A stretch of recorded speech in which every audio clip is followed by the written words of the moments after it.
Welcome to Season 2 with the Market Mystics, where we discuss and redefine markets, wealth, and trading on Earth as it is in heaven. Join us on the journey while we consider new possibilities with special guests who might just challenge a few perspectives. Get ready to dive in deep with your hosts, Joshua and Kim. Hey, everybody. Welcome. Welcome back. So we're in our third week of action.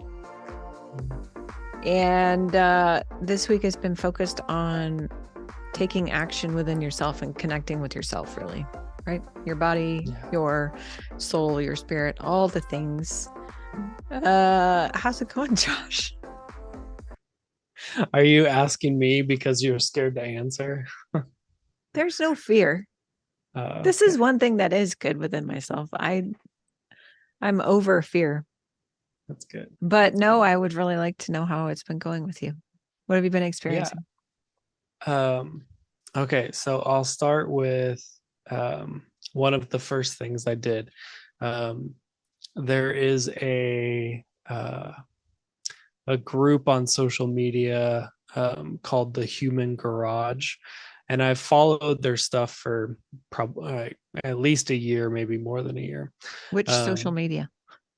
I follow them on TikTok, but I'm pretty sure that they have an Instagram. They have just a normal website. I think they're available most places. YouTube, I think. But they do like functional movement, fascia release, just things like that. And I've always been intrigued with their content. And so I was showing one of their videos to my wife about trauma being stored in the body.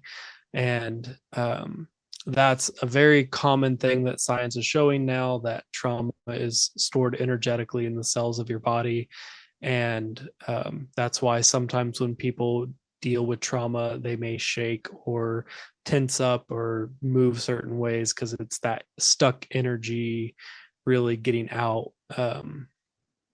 I heard someone say once that emotions are energy in the body and trauma is stuck energy in the body. And so it's possible you wouldn't develop trauma if the energy was able to flow out of the body.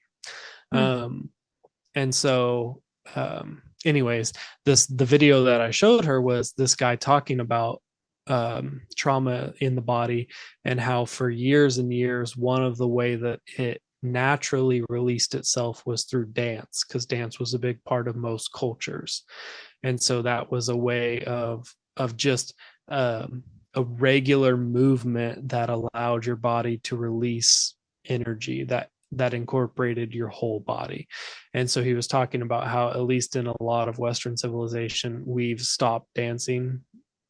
And I wouldn't say that's like blanket statement true, because I know people who go dancing. I went to a dance hall like a month ago with a group of people. Like, there, that is still a thing, but it's not quite as like broad culture norm as it was at one time. But his comment was, so anyways, I was showing her the video just because I thought it was fascinating. And so I was looking at their content and I realized that they have like a 1 day, a 7 day, a 28 day like body reset program where it's maybe 30 minutes of these little guided videos of like moving your body in certain ways and releasing some of that energy. And I was like, I'm going to do this for our week of body stuff. And so I started it. I don't know if I started it on Tuesday, is when I started that. And I did it right after lunch. Like I took a little break, let my food settle, and then I did it after lunch. And the rest of the day, I felt a little bit nauseous. And I was processing and I was like, I wonder if there was like just toxins being released, like when you get a massage or something and they're like, hey, make sure you drink lots of water because you're releasing stuff into your system. I wondered if it was similar to that. And so I've sort of continued it, but I decided maybe the reason I felt nauseous was because I overdid it. And so I like pared it down, and instead of the full 30-minute program that they had, I did just a few aspects of it yesterday and felt fine. And so I was like, I feel like that's important. That's part of listening to my body. That's part of paying attention to the signs, is knowing when it's too much and when you can push it. That's super interesting. I have a million questions for you, Josh. Okay. So number one, we need to link this in our show notes. Like, I think in the description. So if other people want to try this, then they can. If other people like me want to try it, then I can. It is free to do. It's like you sign up for it, you create an account with them. But then it is the program's free, and it takes you to this website, or you can download an app, and it had like each of the movements was a little different YouTube video, and so you just watch the video, follow along with them, then you go on to the next one, and yeah, it was great. Sweet. Okay, so give me just a really quick idea of what kind of movements you have to do.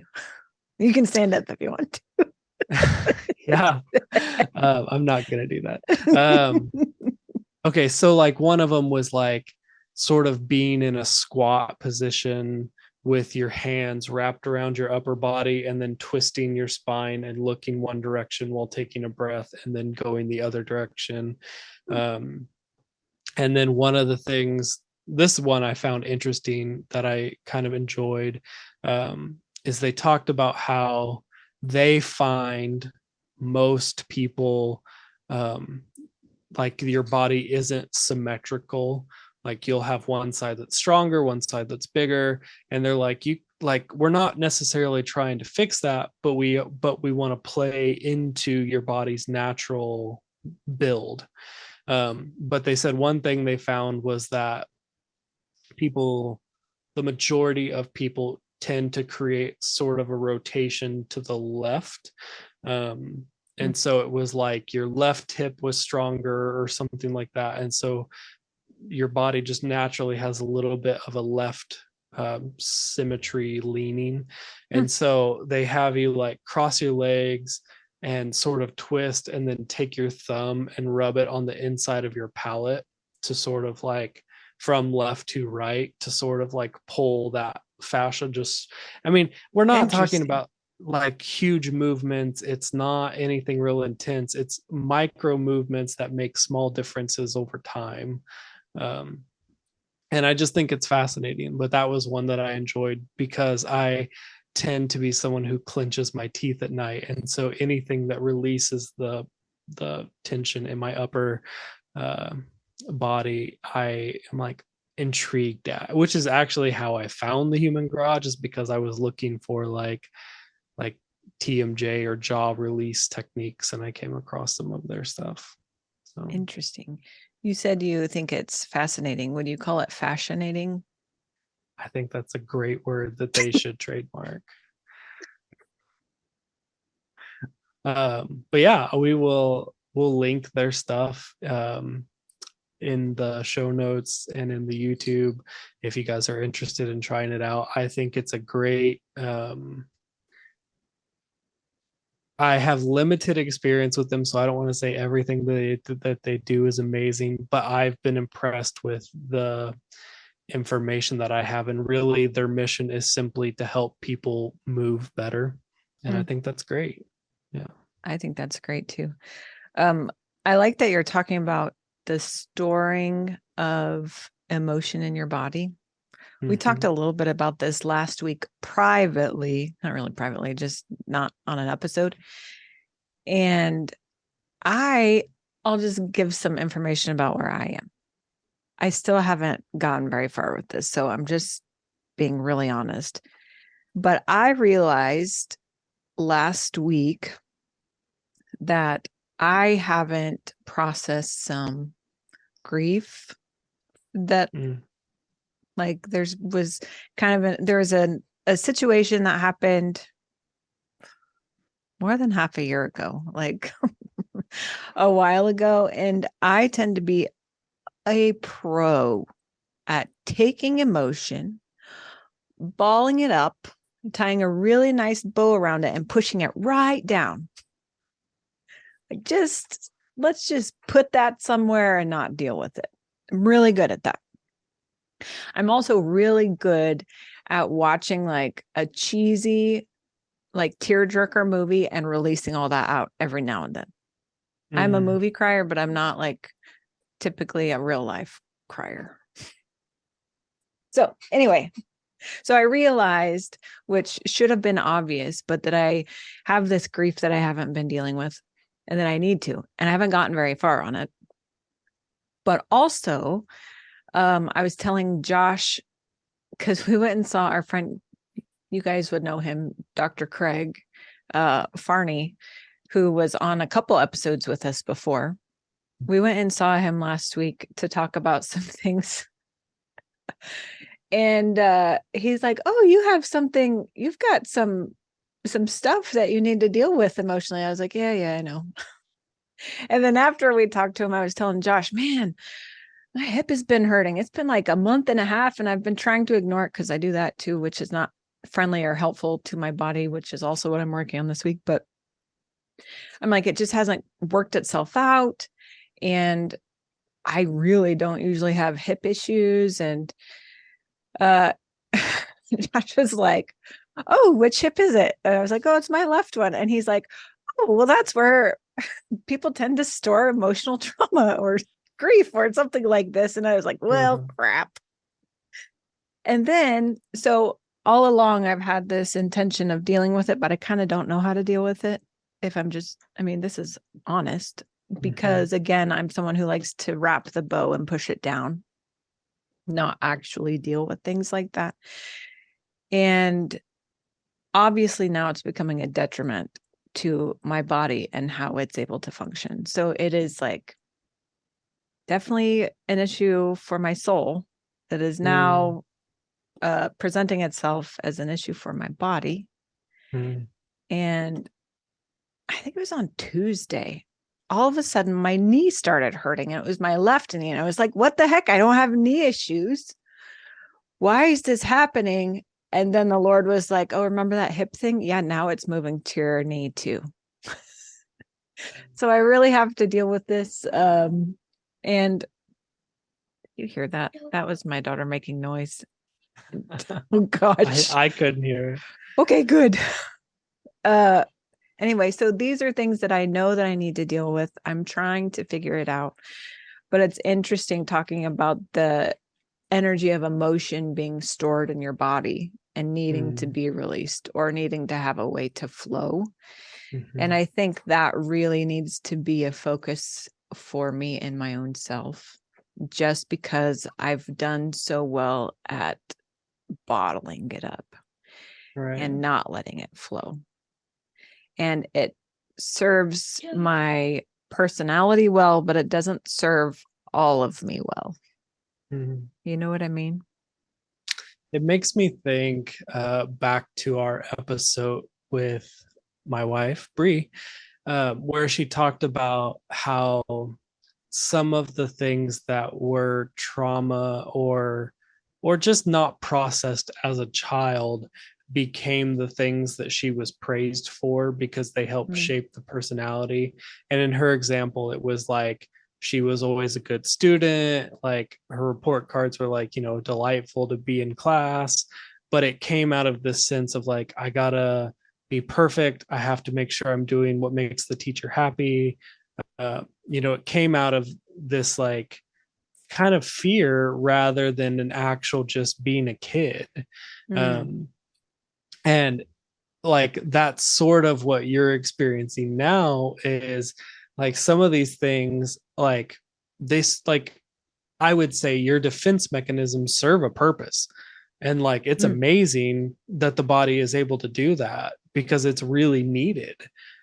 But then like returning to a place of safety and security where it's not needed and you can let that guard down and then you can let that out. I think that's the piece that often gets left out of the puzzles. Like we get really good at the defense mechanism to protect ourselves, but then returning to a place of security can be a challenging thing.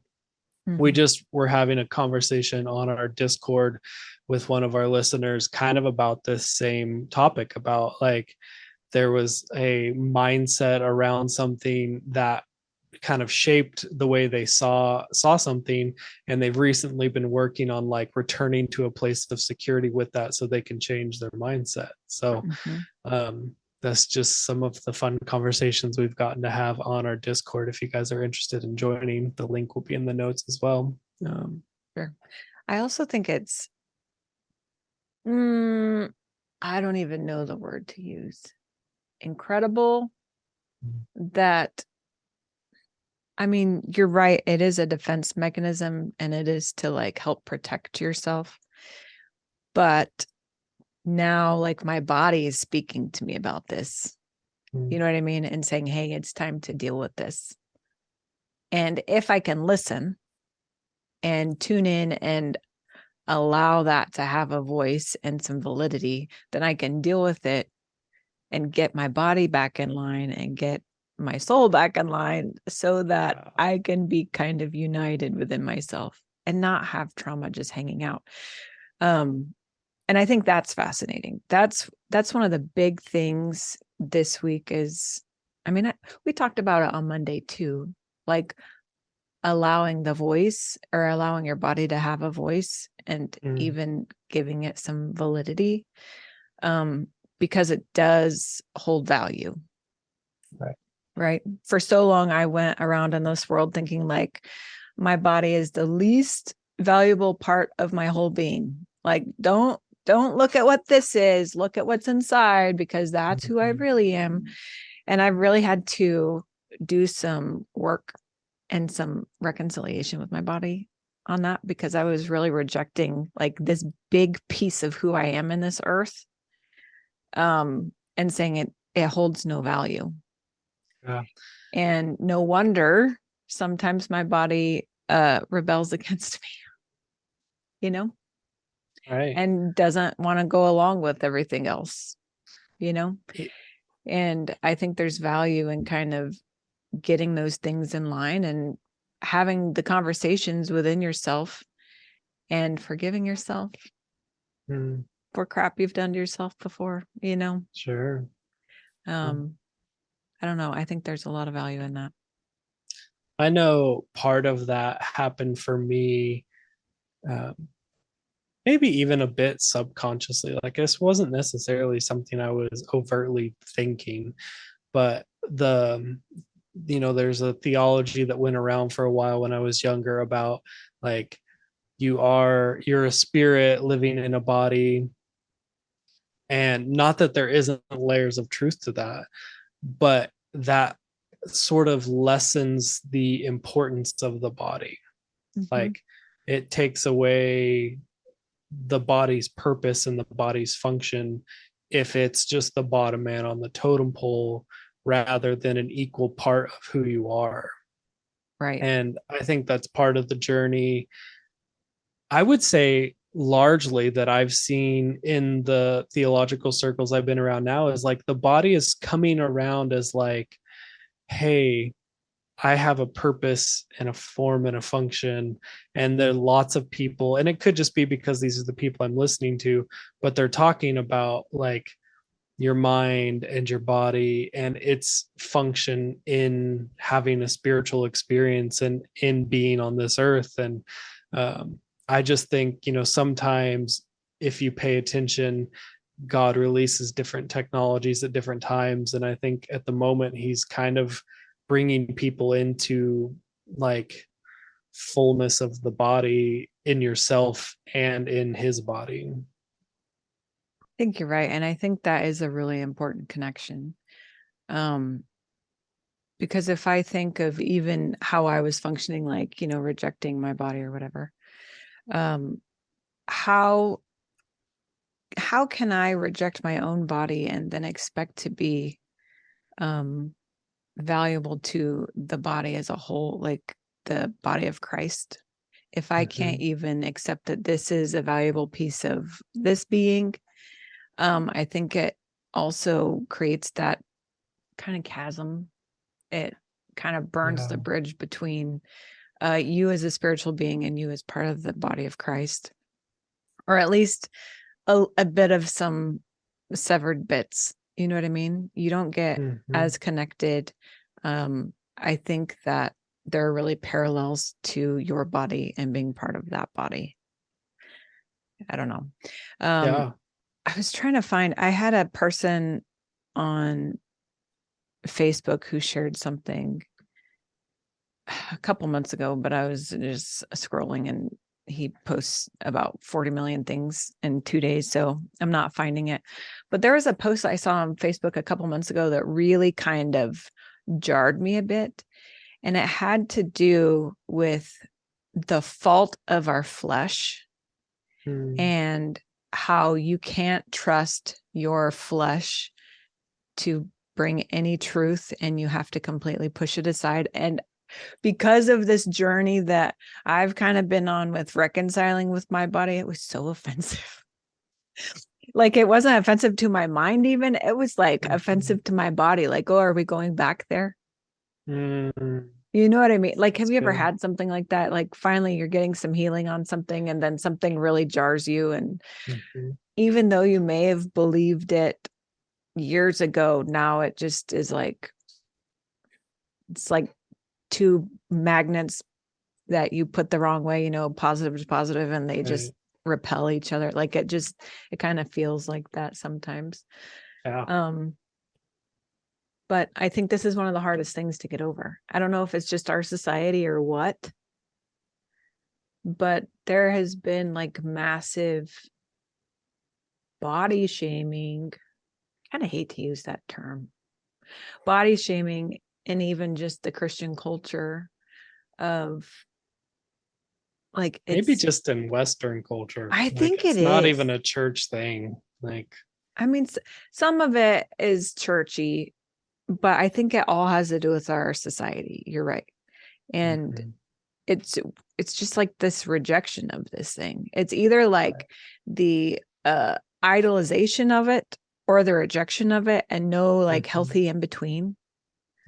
Like, can we just appreciate that it is part of who we are and each one is unique, and like there is value here, there is beauty here, right? Without having it swing to either polar opposite. I don't know. We've talked about balance before. I think there's an importance in balance in how you see those things too. I was going to say care for yourself in that way, but I would say even caring for others in that way. Right? Yeah, for sure. Like, I just think it's a piece of the puzzle. Like, I think you're right. Like, you don't want the pendulum to be an idolization, you're only in your body, but you don't want the pendulum to be on the other side where your body doesn't have a role at all. Right. And so I think that, yeah, it's that balance. It's the balance that I think everything in life is seeking. Everything in life is seeking a balance, I believe.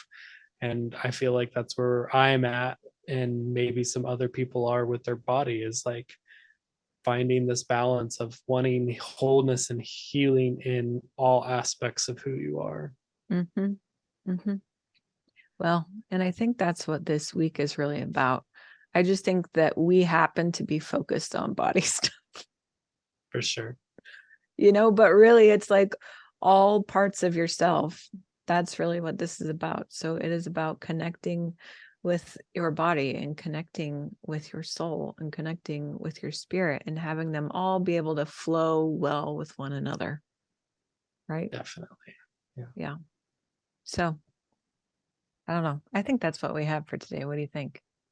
I think it's good. I'm like, I've enjoyed our like snippets of like 1 week at a time, but all these things, I'm like, man, we could spend months or years on each of these aspects of it, and probably should, but like, I'm enjoying the like getting a little taste of really intentionally focusing on one thing at a time. It's been good. You know what it kind of feels like we're doing? I mean, this seems quick because it's only a month of doing this and like 1 week focused on each topic. Although we're really building on everything we started. So like the focusing on stillness. Gosh, I lost words for a second. Focusing on stillness was the foundation. And then we built on it with creation and nature. And then now it's within self. And then next week it's something else.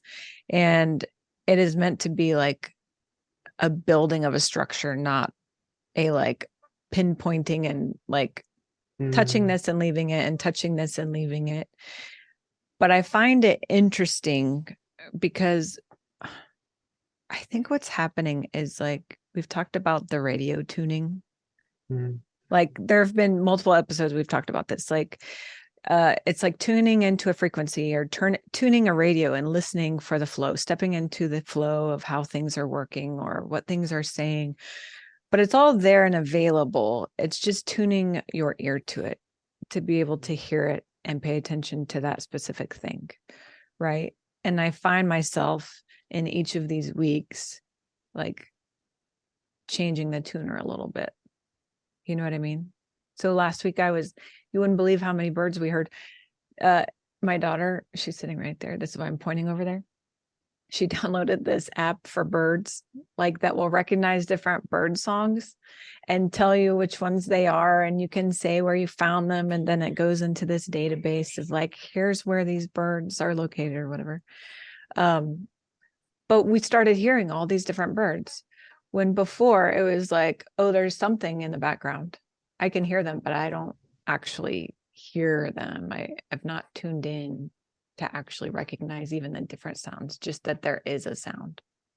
But I think we're doing the same with our bodies or ourselves this week, tuning in, like, what is my body saying? Yeah.